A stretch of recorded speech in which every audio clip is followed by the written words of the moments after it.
জুলাই অভ্যুত্থান দিবসে রাজধানী জুড়ে ছিল বিভিন্ন কনসার্টের আয়োজন। শিল্পকলা একাডেমির আয়োজনে সংস্কৃতি মন্ত্রণালয়ের পৃষ্ঠপোষকতায় সোহরাওয়ার্দী উদ্যানে আয়োজন করা হয় কনসার্ট ফর ডেমোক্রেসি।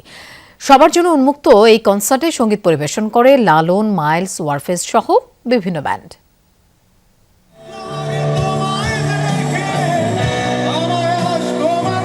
জুলাই গণঅভ্যুত্থানের দ্বিতীয় বার্ষিকী উপলক্ষে রাজধানীর সোহরাওয়ার্দী উদ্যানে বিশেষ সঙ্গীতানুষ্ঠান কনসার্ট ফর ডেমোক্রেসি।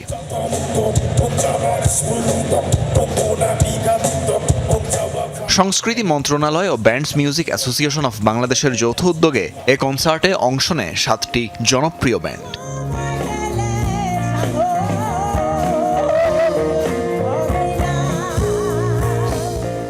অনুষ্ঠানে ছিল পুরস্কার বিতরণের আয়োজন। তোমার গানে জুলাই জাগে শীর্ষক প্রতিযোগিতায় জয়ীদের হাতে এ সময় পুরস্কার তুলে দেন সংস্কৃতি মন্ত্রী। প্রিয় কিছু ব্যান্ড লালন, হাইওয়ে, মাইলস এগুলো যেহেতু আসছে এই কারণে আসছে আর একটু সমস্যা হচ্ছিল, তারপরে এখন আমরা গানগুলো অবশ্য উপভোগ করছি, অনেক মজাও হয়েছে, ভালো লাগলো। ভালো, অনেক এনজয় করতেছি। খুবই আনন্দজনক, আমরা খুব এনজয় করছি এই প্রোগ্রামটা। বৃষ্টির কারণে শুরুতে সঙ্গীত পিপাসুদের সমাগম কম হলেও পরে তা ধীরে ধীরে বাড়তে থাকে। তানভীর মৌসুম, যমুনা নিউজ, ঢাকা।